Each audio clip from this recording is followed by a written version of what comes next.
Thank you very much for being here tonight and for letting me say a few words. Courtney, Harrison, Peyton, and I, again, would like to thank each and every one of you from the bottom of our hearts for being here tonight.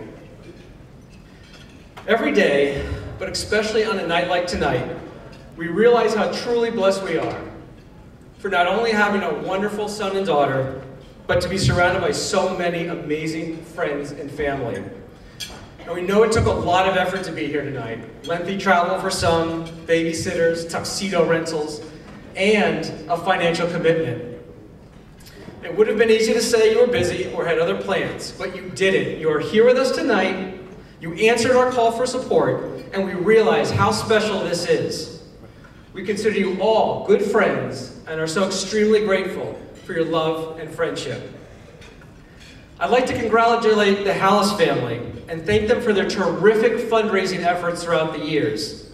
If you haven't already, you should really make a point of visiting their beautiful farm in Danbury, especially in the fall, for one of their JDRF fundraising events. I want you to know that your efforts to be here tonight and your commitment to supporting the JDRF are well worth it. I've been on the board of directors for 7 years, and I've seen firsthand just how impressive this organization is. The JDRF was founded by parents just like us, whose only mission is to find a cure for type 1 diabetes. Today, it is run by passionate, grassroots volunteers connected to children, adolescents, and adults with this disease. The JDRF is now the largest charitable supporter of type 1 diabetes research worldwide. It's the only non-for-profit I know of that has publicly stated that its mission is to put itself out of business. When I visit the JDRF headquarters in New York or the government relations offices in Washington, D.C., I am overwhelmed at how personally they take the mission of finding a cure. So I want you to know that the JDRF will respect your hard-earned money and they'll be incredibly thoughtful about how it is used. Many of you know that my role on the board has been as chairman of the Government Relations Committee. In this role, I've learned firsthand why the JDRF's approach to finding a cure and fundraising and research is so powerful. You see, whether you make a $25 donation or a $25,000 donation tonight, 100% will go to research for a cure. And collectively, this allows the JDRF to give more than $100 million a year to research for a cure.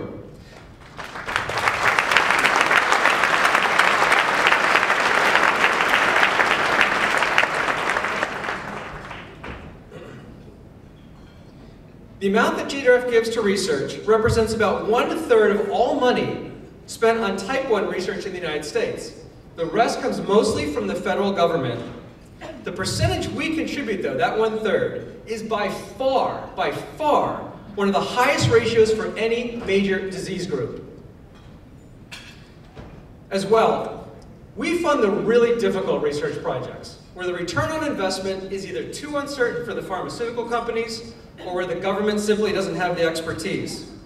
This means that we have significant skin in the game and can show others our true commitment to finding a cure. The reason these points are so important is because it's allowed me to walk into the offices of US senators and congressmen, look them in the eye, and tell them, we're not here for a handout. We're here for a partnership to co-invest with you in our quest for the cure.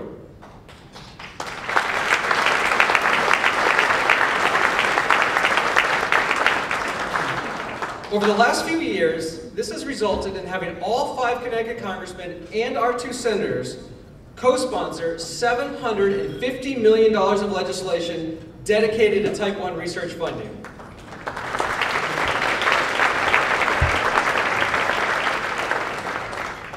Unfortunately, though, we can't rely on this alone. We need to push forward aggressively because this is a cruel and wicked disease. The rate of onset is growing exponentially, and the age of diagnosis is getting younger and younger year by year. I know our kids all look so normal, but it's only because you rarely see what goes on behind the scenes to keep a child with type 1 healthy. Harrison's 10. He was diagnosed when he was 3. For the last 7 years, we have tested Harrison's blood sugar every 2 hours, around the clock, 365 days a year.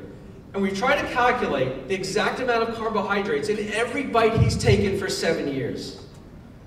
Testing his blood sugar involves piercing his skin 12 to 15 times a day with a steel lancet deep enough to draw blood. I still hold my breath and cringe every time I have to do this. Now, we test every 2 hours to prevent low blood sugar levels, seizures, and coma. We also test every 2 hours to prevent high blood sugar levels, which lead to long-term consequences of kidney failure, blindness, heart disease, and neuropathy. Harrison endures painful insulin injections, changing catheters for his insulin pump 3 times a week, and many sleepless nights.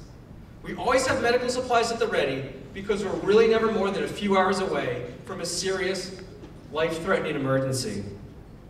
You see, while you can't see it on the outside, your body breaks down on the inside every day that you don't maintain exquisite control of your blood sugar levels. As you can probably tell from my comments, even when our family's on vacation, there is no vacation from type 1 diabetes. It's all day, every day. So I'm delivering this message and a plea for your help tonight because I've seen the dark side of diabetes all too clearly. Through my work with the JDRF, I've met kids as young as 13 who are already having kidney problems. I know teenagers who already need corrective eye surgery. I know parents who have been unable to wake their children in the morning because they slipped into a diabetic coma during the night. And unfortunately, I've met parents whose children have lost the battle to diabetes altogether. I don't want any of this to happen to my son, to anyone in this room, or to anyone with type 1 ever again. So next time you see a parent of a child with type 1 distracted as they watch their child eat, be over-analytical about insulin doses, or not let their child run out the door without testing their blood sugar level, it's not because they're over-controlling parents. It's simply because they're trying to prolong their child's life expectancy.